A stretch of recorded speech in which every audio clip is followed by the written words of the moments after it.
अब तो चंद्रा ने महल में जाकर के और राजा के पास में खबर भिजवा दी।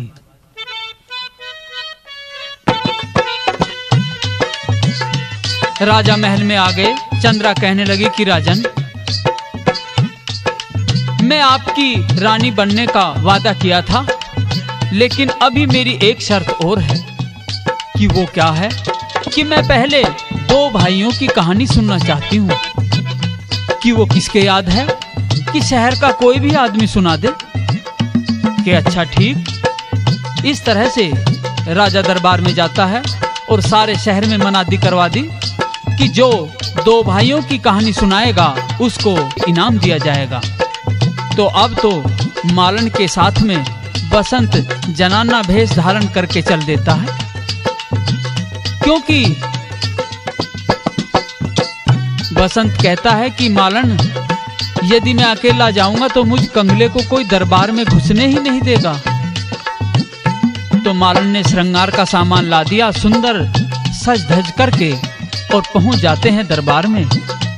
मालन कहती है कि राजन, ये मेरी भांजी है, ब्याही हुई है, मेरे पास में आई हुई है, ये दो भाइयों की कथा सुनाएगी।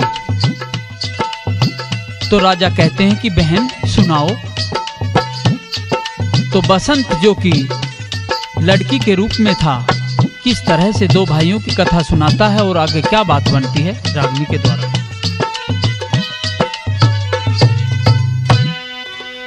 दो भाइयों की कथा राव जी, सुन ले ध्यान लगा के।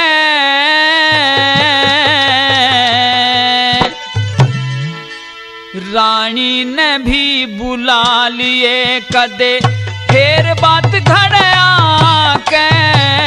दो भाइयों की कथा राव जी, सुन ले ध्यान लगा के। रानी ने भी बुला लिए कदे, बात घड़े फिर आके।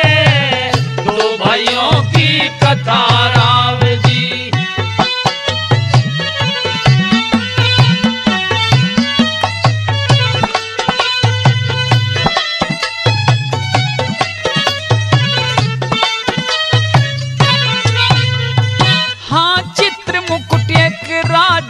थे जिनकी रूपा दे रानी, रानी पड़ी बीमार पलंग पे, आगी या कहानी। चिड़ियों के बच्चों की याद कर, भरा आंख में पानी। राजा बुला लिया जड़ में, वहाँ बोली अमृत बाणी।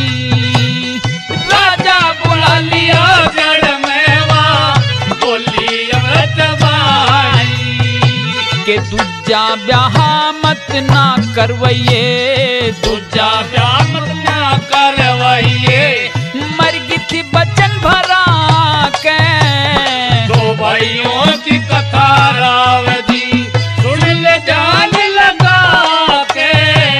रानी ने भी बुला लिए कदे, बात घड़े फिर आके। दो भाइयों की कथा राव जी।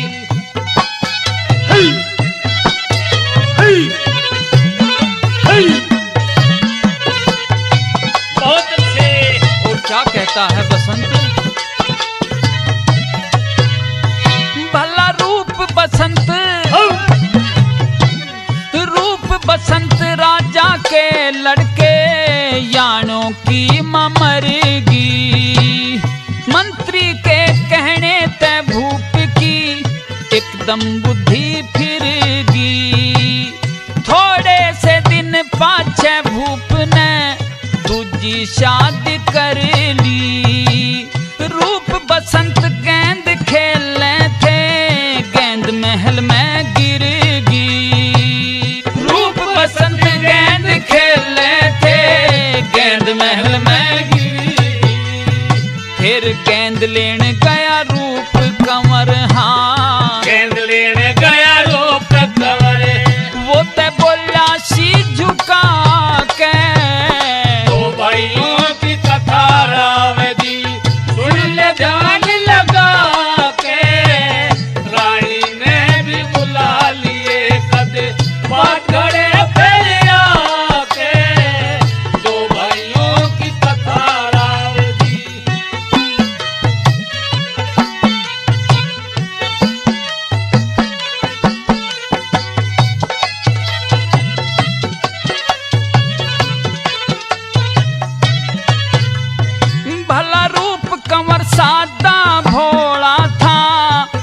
हुई थी छड़ छंदी, हाथ पकड़ के महलों में वहाँ बात करन लग गंदी। छुट्टा हाथ फेर रूप चला वो सुन के ओछी मंदी, राजा के भरे कान नार ने हुई क्रोध में अंधी। राजा के भरे कान नार ने हुई क्रोध में अंधी। फिर काढ़ दिए थे दोनों भाई, काढ़ दिए थे दोनों भाई। राजा ने धमका के दो भाइयों की कथा रावदी सुन ले जान लगा के। रानी ने भी बुला लिए सदे बात गड़े पेड़े आके। दो भाइयों की कथा रावदी। इस तरह से राजा रूप उस कहानी को सुन रहा था जो कि एक लड़की सुना रही थी, लेकिन वो सोच रहा था कि ये तो कहानी हमारी है, ये तो दो भाई हम हैं, मेरे पिता का ही नाम है, ये कैसे हो रहा है। और इस लड़की जैसी तो एक मेरा छोटा भाई भी था। इस तरह से